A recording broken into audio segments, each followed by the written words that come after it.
আমরা আছি রতনপুর কালী মন্দিরে।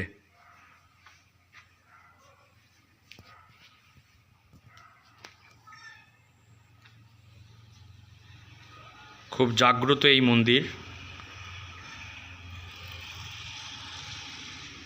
এই মন্দির আসাবার রাস্তা হচ্ছে আপনার আরামবাগ থেকে যদি আপনি বন্দরের বাস ধরেন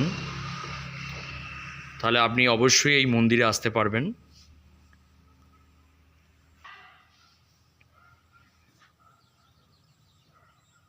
প্রতি শনিবার আর দাদা কবে দেওয়া হয়?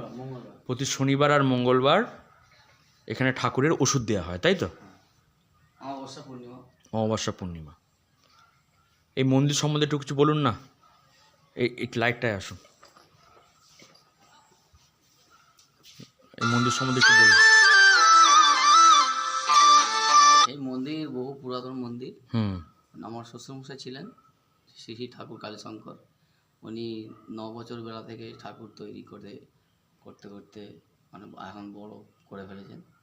একদিন হঠাৎ চোখ চালাতে পারছিল না, সেই নিয়ে হঠাৎ মা নিজে এসে যখন হাত কুলোচ্ছিল তখন বললো যে বেটা তো এই হচ্ছে মায়ের বুকে পা দিয়ে চোখ চালা।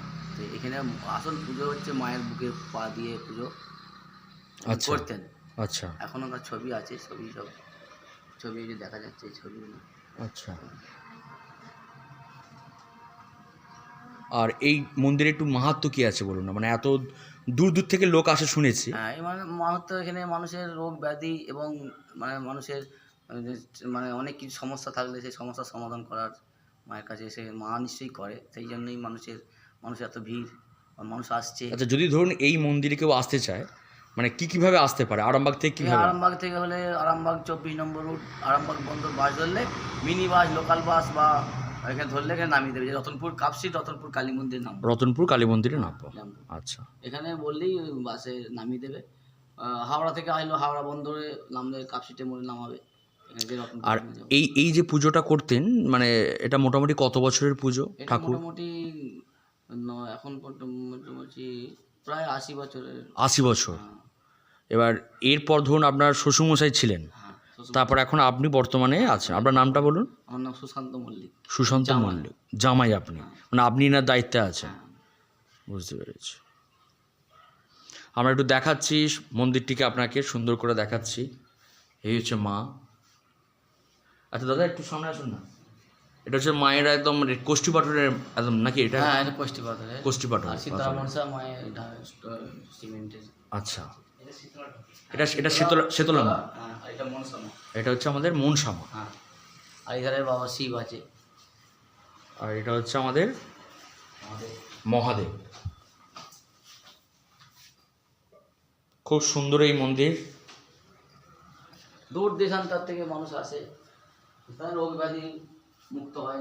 মা নিশ্চয়ই তাদের মুক্তি করে।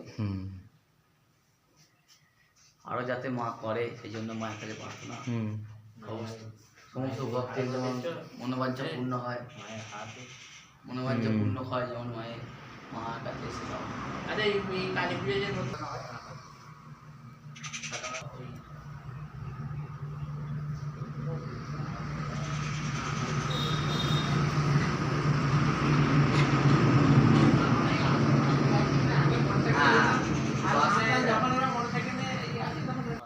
পাটা বলি হয়। আচ্ছা, এমনি ধরুন যে কালী পুজোর সময় এখানে তাহলে কি বিশাল বড় পুজো? এখানে বড় মেলা হয়, আমাদের এই যে ভোগ খাওয়ানো হয়। আচ্ছা, হ্যাঁ, পাটা বলি শনিবার মঙ্গলবার যাদের মানুষের মানত মাঝি থাকে তারা দিতে আসে, বলে যায়, এরকম করে বলে যায়। আর মেনলি এই পুজোর একটা বিশেষত্ব কি, যেটা আপনি বলছিলেন যে আপনার শ্বশুরমশাই নাকি যে পুজো যখন করতেন, যখন করতেন বাচ্চাবেলা থেকে ঠাকুর তৈরি করে করতেন। আর মানে মায়ের বুকের উপর পা দিয়ে পুজো হতো। পা দিয়ে পুজোটা অঘ্রাণ মাসের মানে শনিবার পর্যন্ত হয়েছে। আচ্ছা, শনিবার। আচ্ছা। তারপরে পৌষ মাস সংক্রান্তি দিনে মারা গেল। কিন্তু শনিবারও হয়েছে, অঘ্রাণ মাসের শনিবারে। মানে এই মন্দির সম্বন্ধে ধরুন একটুখানি যদি আমাদেরকে একটু জানাতে চান, মানে আমরা পাবলিককে জানাতে চাইছি, মানুষকেও জানাতে চাইছি যে এখানে আমাদের মানে কোনো একটা বিবরণ দিন যে এরকম ঘটনা ঘটেছে যে মায়ের ওষুধ নেওয়ার পর ভালো। মায়ের ওষুধ নেওয়ার পর বোবাও ভালো হয়েছে। কিন্তু মায়ের চাঞ্জল খেয়ে বা শ্বশুর মায়ের যে পা বলি দিতেন না, বুকে পা দিয়ে সেই পা মাথায় বুলোলে মায়ের বোবা ছেলে ভালো হয়েছে, খরা ভালো হয়ে গেছে এখান থেকে। হুম অনেক মাহাত্ম্য এতে অনেক আছে। হুম হুম হুম হুম।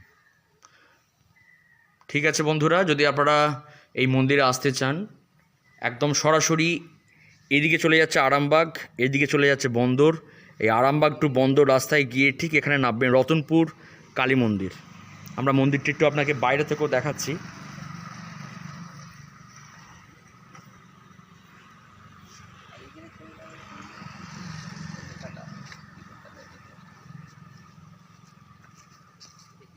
রতনপুর ওং মা কালী মন্দির, শ্রী শ্রী ঠাকুর কালী শঙ্কর, সেবায়িত কন্যা অন্নপূর্ণা মল্লিক, স্বামী সুশান্ত মল্লিক, পূজারী শ্রী সুশান্ত মল্লিক।